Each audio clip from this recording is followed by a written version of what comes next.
ഈശോ മിശിഹായ്ക്ക് സ്തുതിയായിരിക്കട്ടെ. 50 നോമ്പാണോ 40 നോമ്പാണോ ശരി? സീറോ മലബാർ സഭയിൽ തിങ്കളാഴ്ച വിഭൂതി, എന്നാൽ ലത്തീൻ സഭയിൽ ബുധനാഴ്ചയാണ് വിഭൂതി. ഏതാണ് ശരി? ഈ ലത്തീൻ സഭ ചെയ്യുന്നത് പോലെ 40 നോമ്പല്ലേ ശരി? അതല്ലേ ബൈബിളിൻ്റെ അടിസ്ഥാനം? സീറോ മലബാർ സഭയ്ക്ക് തെറ്റുപറ്റിയോ? സോഷ്യൽ മീഡിയയിൽ ഈ ദിവസങ്ങളിലൊക്കെ കത്തിക്കൊണ്ടിരിക്കുന്ന ചില ചോദ്യങ്ങളാണിത്. ഈ വിഷയത്തിൽ ഉത്തരം പറയുന്നതിന് മുമ്പ് ഗൗരവമുള്ള ഒരു കാര്യം ചോദിക്കട്ടെ. ഇത്രയും കാലമില്ലാതിരുന്ന ഇത്തരം ചില ചോദ്യങ്ങൾ ഒരു പ്രശ്നമാക്കണമെന്ന ഉദ്ദേശത്തോടെ സോഷ്യൽ മീഡിയയിലൂടെ ശബ്ദമായും റൈറ്റപ്പുകളായും പടച്ചുവിടുന്നത് ആരാണ്? എന്തുകൊണ്ടാണ്? പലരും പലരുടെയും ചട്ടുകങ്ങളായി മാറിക്കൊണ്ട് ഇത്തരം വിവാദങ്ങൾ ഉയർത്തിവിടുമ്പോൾ അത് മലർന്നു കിടന്ന് തുപ്പുന്നതായി മാറുന്നില്ലേ എന്ന് സമീപകാല പ്രശ്നങ്ങളെല്ലാം ചേർത്ത് കൂട്ടി വായിക്കുമ്പോൾ മനസ്സിലാക്കേണ്ടതുണ്ട്. സത്യം പറഞ്ഞാൽ ഇങ്ങനെ ഒരു ചോദ്യം ഒരു വിവാദമായി ഉന്നയിക്കേണ്ട ആവശ്യം പോലും വരുന്നില്ല എന്നതാണ്. എന്നിരുന്നാലും ഇത്തരം ചെറിയ കാര്യങ്ങൾ പോലും ഒരു പ്രശ്നമാണെന്ന രീതിയിൽ ഉന്നയിക്കുമ്പോൾ ഈശോ പറയുന്ന ഒരു സ്റ്റേറ്റ്മെൻ്റാണ് മറുപടിയായി കൊടുക്കാനുള്ളത്. നിങ്ങൾക്ക് നിയമം അറിയാത്തത് കൊണ്ടല്ലേ തെറ്റുകൾ പറ്റുന്നത്? തെറ്റുകൾ പറ്റിയാൽ അറിവില്ലാത്തവർക്ക് അത് തിരുത്തി കൊടുക്കാം. അവരുടെ കാര്യങ്ങൾ ഇങ്ങനെയൊക്കെയാണെന്ന് ചരിത്രത്തിൻ്റെയും നമ്മുടെ രീതികളുടെയും ഒക്കെ തെളിവുകൾ വെച്ച് കാണിച്ചു കൊടുത്തുകൊണ്ട് ബോധ്യപ്പെടുത്തിയാൽ മതി. എന്നാൽ ശരി ഏതാണെന്നറിഞ്ഞിട്ടും അതറിയാത്ത വിധത്തിൽ മറ്റെന്തൊക്കെയോ ചില ലക്ഷ്യങ്ങൾ സ്ഥാപിക്കുവാൻ ഒരു വ്യക്തിയോ ഒരു കൂട്ടമോ പരിശ്രമിക്കുമ്പോൾ അങ്ങനെയുള്ളവർ ചിന്തിച്ചു നോക്കിയിട്ടുണ്ടോ നിങ്ങൾ ചെയ്യുന്നത് വലിയ ഒരു വിപത്ത് വരുത്തി വയ്ക്കുകയാണെന്ന്? ഇങ്ങനെയുള്ള തലതിരിഞ്ഞ ചിന്തകൾ വിശ്വാസ സമൂഹത്തിന് ഇടർച്ചയ്ക്കും ഈശോയാകുന്ന തിരുസഭയ്ക്ക് മുറിവിനും ദുർവ്യാപകമായ വിഷമങ്ങൾക്കും അത് കാരണമാക്കുന്നുണ്ട്. എന്തുകൊണ്ട്? നിങ്ങൾ അറിയുന്നുണ്ടോ? ഈ തെറ്റിദ്ധാരണ പരത്തുന്നവരുടെ പൂർവ്വ കാരണവന്മാർ ഉൾപ്പെടെയുള്ളവർ പവിത്രമായി പാവനമായി പരിപാലിച്ച് പരിശീലിച്ച് കടന്നു പോകുന്ന നമ്മുടെ ഈ വിശ്വാസ പാരമ്പര്യവും പൈതൃകവും അടുത്ത തലമുറയ്ക്ക് പകർന്നു കൊടുക്കാനുള്ളതിൻ്റെ ആധികാരികതയുടെ തകർച്ച ഇത്തരം വാഗ്വാദങ്ങൾ മൂലം അത് കാരണമാകുന്നുണ്ട്. പറഞ്ഞതേ ഉള്ളൂ. വിശ്വാസികൾ ഉൾപ്പെടെ എല്ലാവരും നിങ്ങളുടെ മനസ്സാക്ഷിക്കനുസരിച്ച് ചിന്തിച്ചു നോക്കണം. അറിയില്ലെങ്കിൽ പറഞ്ഞു കേൾക്കുന്നതിനൊപ്പം സത്യം എന്താണെന്ന് ആധികാരികമായി പഠിക്കാൻ പരിശ്രമിക്കുക. തിരുസഭയെ കേൾക്കുക.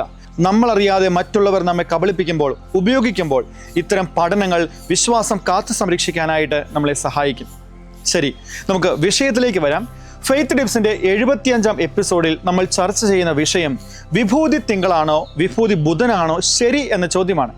ഇവിടെ ലത്തീൻ സഭയിലെ 40-ാം നോമ്പാണോ സീറോ മലബാർ സഭയിലെ 50-ാം നോമ്പാണോ ശരി എന്ന സോഷ്യൽ മീഡിയയിലെ ആ ഒരു ചോദ്യം കൂടി ഉയർന്നു വരും. ഇതൊക്കെ വ്യക്തമായി പഠിക്കേണ്ടതിനാൽ ഒരു വീഡിയോയിൽ തന്നെ ഇതെല്ലാം കൂടി ഉൾപ്പെടുത്തിയാൽ സമയം ഒരുപാടാകുന്നതിനാൽ അത് നമുക്ക് മറ്റൊരു എപ്പിസോഡിൽ പഠിക്കാനായിട്ട് മാറ്റിവെക്കാം. ചാനൽ സബ്സ്ക്രൈബ് ചെയ്ത് വെച്ചാൽ സഭയുടെ കൃത്യമായ പഠനങ്ങളുടെ അപ്ഡേറ്റുകൾ നിങ്ങൾക്ക് ലഭിക്കുന്നതാണ്. അപ്പോൾ സീറോ മലബാർ സഭയുടെ വിഭൂതി തിങ്കളാണോ അതോ ലത്തീൻ സഭയുടെ വിഭൂതി ബുധനാണോ ശരി? സഭയുടെ ഒരൊറ്റ ഉത്തരം രണ്ടും ശരിയാണ്. എന്തുകൊണ്ട്?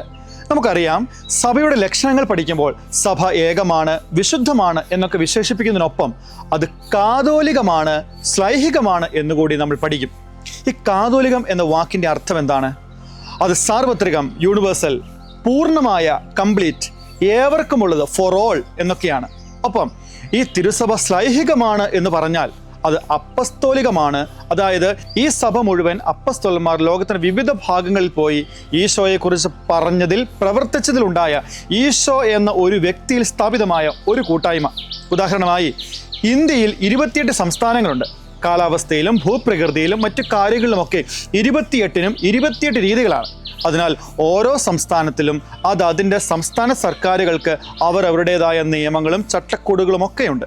എന്നാൽ ഈ 28 സംസ്ഥാനങ്ങളും ഇന്ത്യയുടെ പൊതുവായ ഭരണഘടന എന്ന നിയമ സംവിധാനത്തോട് fundamental rights, fundamental duties, directive principle of state policy എന്നിവയോടൊക്കെ ചേർന്ന് പോകുന്നതാണ്.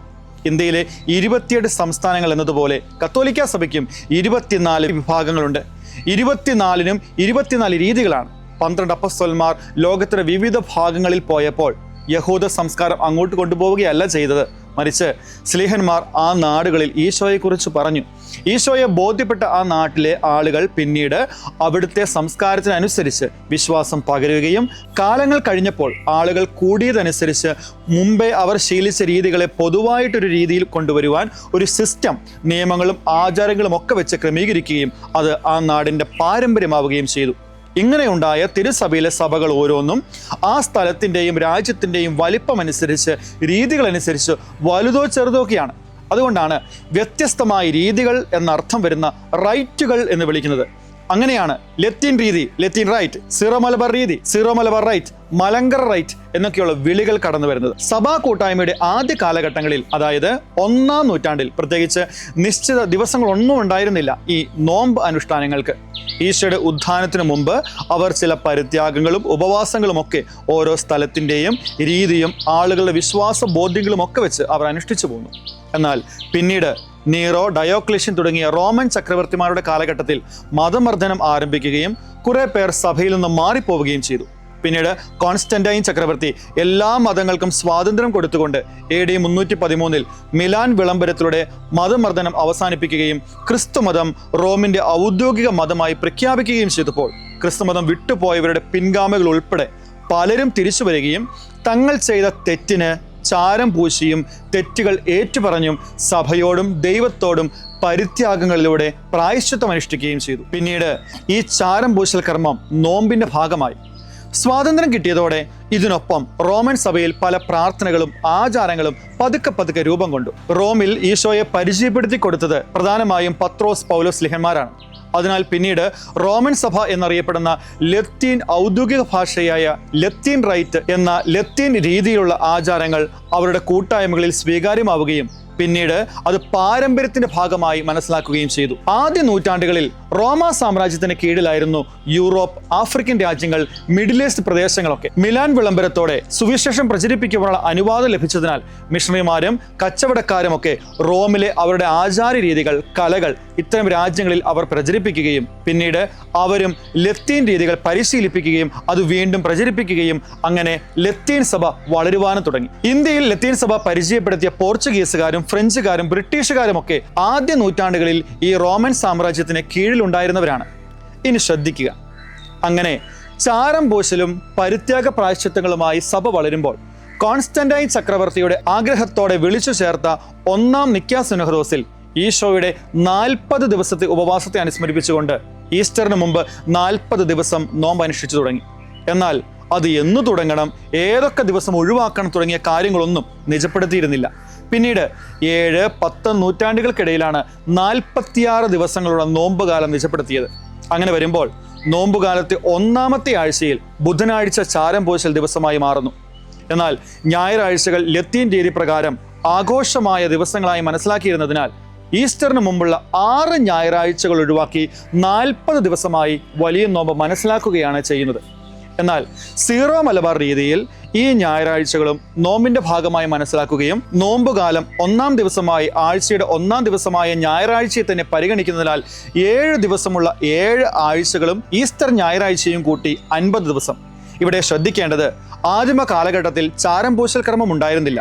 പിന്നീട് മഹാനായ വിശുദ്ധ ഗ്രിഗറി മാർപ്പാപ്പയുടെ കാലത്ത് AD 600കളിലാണ് പാശ്ചാത്യ സഭയിൽ നോമ്പിന്റെ പ്രതീകാത്മകമായി ഉപവാസത്തിന്റെയും പ്രായശ്ചിത്തത്തിന്റെയും പ്രാർത്ഥനയുടെയും തുടക്ക ദിവസമായി നിനവെ നിവാസികൾ ദൈവക്രോധം അകലുവാൻ വേണ്ടി ചാക്കൊടുത്ത് ചാരം പൂശി അനുദപിച്ചതിനെ ഓർത്ത് ചാരം വിതറുന്ന, നെറ്റിയിൽ കുരിശു വരയ്ക്കുന്ന അനുഷ്ഠാനം ആരംഭിച്ചുവെന്ന് ചരിത്രകാരന്മാർ രേഖപ്പെടുത്തി വയ്ക്കുന്നു. പത്രോസ്, പൗലോസ് ലിഹന്മാർ റോമിൽ പ്രവർത്തിച്ചതുപോലെ ഇന്ത്യയിൽ വന്ന അപ്പസ്തോലനാണ് തോമസ് ലിഹ. അദ്ദേഹത്തിലൂടെ കേരളത്തിലുണ്ടായ സമൂഹമാണ് മാർത്തോമ നസ്രാണി സഭ. കേരളത്തിൽ ആദിമ കാലഘട്ടം മുതലേ ഈ 50 ദിവസങ്ങൾ ആചരിച്ചു പോന്നിരുന്നു എന്നതിന് ചരിത്ര രേഖകൾ തന്നെയാണ് തെളിവുകൾ. ഇന്ത്യയിൽ വിദേശാധിപത്യം ആദ്യമായി വരുന്നത് 1498 പോർച്ചുഗീസുകാരനായ വാസ്കോ ഡ ഗാമ വന്നതിന് ശേഷമാണ്. അതിനുശേഷമാണ് മാർത്തോമ നസ്രാണികളായ കേരളീയർ ലത്തീൻ രീതികൾ പരിചയപ്പെട്ടു തുടങ്ങിയത്. പേതൃത്വ, വിഭൂതി അഥവാ ചാരം പൂശൽ കർമ്മം ഇവയൊന്നും നസ്രാണികൾക്കില്ലായിരുന്നു. ഇതൊക്കെ ആരംഭിച്ചിട്ട് വെറും 4 നൂറ്റാണ്ടുകളെ ആയിട്ടുള്ളൂ. എന്നാൽ മാർത്തോമ നസ്രാണികളുടെ കഠിനമായ 50 ദിവസത്തെ നോമ്പാചരണത്തെക്കുറിച്ചും ഉപവാസത്തെക്കുറിച്ചും ആദ്യ കുടിയേറ്റക്കാരായ പോർച്ചുഗീസുകാരുടെ കൂടെയുണ്ടായിരുന്ന ചരിത്രകാരന്മാരായ ഡയനീഷ്യസ്, മോൺസരാന്തെ, ഫ്രാൻസിസ് റോസ്, പെൻഡാദോ തുടങ്ങിയ മിഷണറിമാരുടെ കത്തുകൾ പറയുന്നുണ്ട്. മോൺസരാത്തെ അന്നത്തെ കൽദായ മെത്രാപ്പോലിത്തയായിരുന്ന മാർ അബ്രാഹത്തിൽ നിന്ന് കേട്ട വാക്കുകൾ അദ്ദേഹത്തിന്റെ കത്തിൽ രേഖപ്പെടുത്തിയിട്ടുണ്ട്. ആ കത്തനുസരിച്ച് വിഭൂതി ബുധനാഴ്ചയല്ല, തിങ്കളാഴ്ച തന്നെ 50 നോമ്പ് ആചരിച്ചിരുന്നു. 50 ദിവസങ്ങളിലും ഒരു നേരമായിരുന്നു ഭക്ഷണം. സൂര്യാസ്തമയത്തിന് ശേഷമാണ് ഭക്ഷണം കഴിച്ചിരുന്നത്. അതും കഞ്ഞിയും മോരും വെറ്റിലമുറുക്കും. നമ്മുടെ രീതി അനുസരിച്ച് ഇറച്ചി, മീൻ തുടങ്ങിയവ പ്രധാനമായും ഒഴിവാക്കുക എന്നാണല്ലോ. എന്നാൽ അവർ ഇതിനൊന്നും നോമ്പെടുത്തിരുന്നില്ല. കാരണം നസ്രാണികൾ ഇറച്ചി വിഭവങ്ങളൊന്നും കഴിച്ചിരുന്നില്ല. ബ്രാഹ്മണരെ പോലെ സമ്പൂർണ്ണ വെജിറ്റേറിയൻസ് ആയിരുന്നു. പോർച്ചുഗീസുകാരുടെ വരവോടെയാണ് ഇറച്ചിയും മദ്യവും ഫോറിൻ വിഭവങ്ങളുമൊക്കെ നസ്രാണിയുടെ ഭക്ഷണത്തിന്റെ ഭാഗമായത്. സൂര്യോദയം മുതൽ സൂര്യാസ്തമയം വരെ ഭക്ഷണ പദാർത്ഥങ്ങളോ പാനീയങ്ങളോ അവർ കഴിച്ചിരുന്നില്ല. സൂര്യാസ്തമയത്തിന് ശേഷമുള്ള അത്താഴമായിരുന്നു പ്രധാനപ്പെട്ട ഭക്ഷണം, അതായത് കഞ്ഞിയും മോരും. എന്നാൽ ഞായറാഴ്ച 2 നേരം ഭക്ഷിക്കാം. ഇതൊക്കെ 1599 നടന്ന ഉദയം പേരു സുനഹദോസിന്റെ കാനോനുകളിലും രേഖപ്പെടുത്തിയിട്ടുണ്ട്. ഈ സുനഹദോസ് വരെ വിദേശ രീതികളൊന്നും മാർത്തോമാ നസ്രാണികളെ സ്വാധീനിച്ചിരുന്നില്ല. ഉദയം പേരു സുനഹദോസിൽ ലത്തീൻ സഭയിലേതുപോലെ ചാരബുധനാഴ്ച ആചരിക്കണം എന്ന കൽപ്പന വന്നു. നസ്രാണികൾ അവർ നേരത്തെ ചെയ്തിരുന്നതുപോലെ തിങ്കളാഴ്ച നോമ്പാചരണം തുടങ്ങാം. ബുധനാഴ്ച നെറ്റിയിൽ ചാരം പുരട്ടണം. ലത്തീൻ ആചാരപ്രകാരം ഈ കർമ്മം ബുധനാഴ്ച ചെയ്തിരുന്നതിനാൽ വിഭൂതി ബുധൻ എന്ന പേര് വന്നു. അങ്ങനെ ഉദയം പേരു സുനഹദോസിന്റെ കൽപ്പന പ്രകാരം 1600 മുതൽ 1980 വരെ നസ്രാണികൾ വിഭൂതി ബുധനാഴ്ച ആചരിക്കുകയും നോമ്പ് തിങ്കളാഴ്ച ആരംഭിക്കുകയും ചെയ്തു പോന്നു. എന്നാൽ 1978 സീറോ മലബാർ ബിഷപ്പ് സിനഡ് വിഭൂതി ആചരണം നോമ്പിന്റെ ആദ്യ ദിവസം തന്നെ നടത്തുന്നത് അർത്ഥവത്താണെന്ന അഭിപ്രായത്തിലേക്ക് വന്നു. 1979 സീറോ മലബാർ സഭ പഞ്ചാംഗം 6-ാം പേജിൽ ഇപ്രകാരം എഴുതിയിരിക്കുന്നു: വലിയ നോമ്പിന്റെ ആദ്യ ദിവസമായ തിങ്കളാഴ്ച അനുതാപ ശുശ്രൂഷ നടത്തുവാൻ താല്പര്യമുള്ള രൂപതകൾക്ക് അപ്രകാരം ചെയ്യാവുന്നതാണ്. പിന്നീട് നസ്രാണികളുടെ ഇടയിൽ ഈ ആചരണം ഏകീകൃത രൂപത്തിൽ വരുവാൻ മേജർ ആർച്ച് ബിഷപ്പ് വർക്കി വിധേയത്തിൽ പിതാവിന്റെ നേതൃത്വത്തിൽ 2009 സീറോ മലബാർ സിനഡ് വിഭൂതി ആചരണം നോമ്പ് തുടങ്ങുന്ന തിങ്കളാഴ്ച ദിവസം തന്നെ തുടങ്ങണം എന്ന് കൽപ്പിച്ചു. എന്നാൽ സീറോ മലബാർ സഭയുടെ ആരാധനക്രമ പഞ്ചാംഗത്തിൽ നൽകിയിരിക്കുന്ന ആനുകൂല്യം അനുസരിച്ച് ലത്തീൻ രീതികൾ ഏറ്റവും കൂടുതൽ സ്വാധീനിക്കപ്പെട്ട എറണാകുളം അങ്കമാലി അതിരൂപതയിൽ 17-ാം നൂറ്റാണ്ട് മുതൽ ആചരിച്ചു വരുന്ന ക്രമത്തിന് മാറ്റം വരുത്താതെ ഇപ്പോഴും ബുധനാഴ്ചയിൽ തന്നെ വിഭൂതി ആചരിക്കുന്നു. ഇനി ഇതിലേതാണ് ശരി? നമ്മൾ നേരത്തെ കണ്ടതുപോലെ അപ്പസ്തോലന്മാർ ലോകത്തിന് വിവിധ ഭാഗങ്ങളിലേക്ക് പോയപ്പോൾ വിവിധ ഭാഗങ്ങളിലും വിവിധ രീതികൾ കടന്നു വന്നു. അതിനാൽ ഈ വിഭൂതി ആചരിക്കുന്നതും വിവിധ രീതികൾ തന്നെയാണ്. സീറോ മലബാർ സഭയെപ്പോലെ തന്നെ മലങ്കര, കാൽഡിയൻ, മാറോനൈറ്റ്, കോപ്റ്റിക് സഭകളിലെല്ലാം തിങ്കളാഴ്ചയാണ് വിഭൂതി തിരുനാൾ ആചരിക്കുന്നത്. എന്നാൽ ലത്തീൻ സഭയെപ്പോലെ തന്നെ ബൈസന്റൈൻ, മെൽക്കൈറ്റ്, ഉക്രൈനിയൻ, റുദേനിയൻ, അർമേനിയൻ സഭകൾ ബുധനാഴ്ചയാണ് വിഭൂതി ആചരിക്കുന്നത്. ഇവിടെ സഭ നമ്മെ പഠിപ്പിക്കുന്നത് വിഭൂതി തിങ്കളാഴ്ചയായാലും ബുധനാഴ്ചയായാലും നോമ്പിന്റെ ലക്ഷ്യത്തിന് മാറ്റമൊന്നും സംഭവിക്കുന്നില്ല. ഈശോയോടൊപ്പം യാത്ര ചെയ്യാനും പരിത്യാഗങ്ങൾ അനുഷ്ഠിക്കാനും മനസ്സിനെ കൂടുതൽ നവീകരിക്കുവാനും ഈസ്റ്റർ ദിനത്തിൽ കർത്താവിനൊപ്പം പുതിയ മനുഷ്യനായി ഉയർത്തെഴുന്നേൽക്കുവാനും നമുക്ക് സാധിക്കണം. മനസ്സിൻ്റെയും മനുഷ്യൻ്റെയും നവീകരണമാണ് തിരുസഭ ഈ ആചരണങ്ങളിലൂടെ ലക്ഷ്യം വയ്ക്കുന്നത്. അതിന് ഓരോ സഭയ്ക്കും അതിൻ്റെതായ പാരമ്പര്യങ്ങളുണ്ട്, രീതികളുണ്ട്.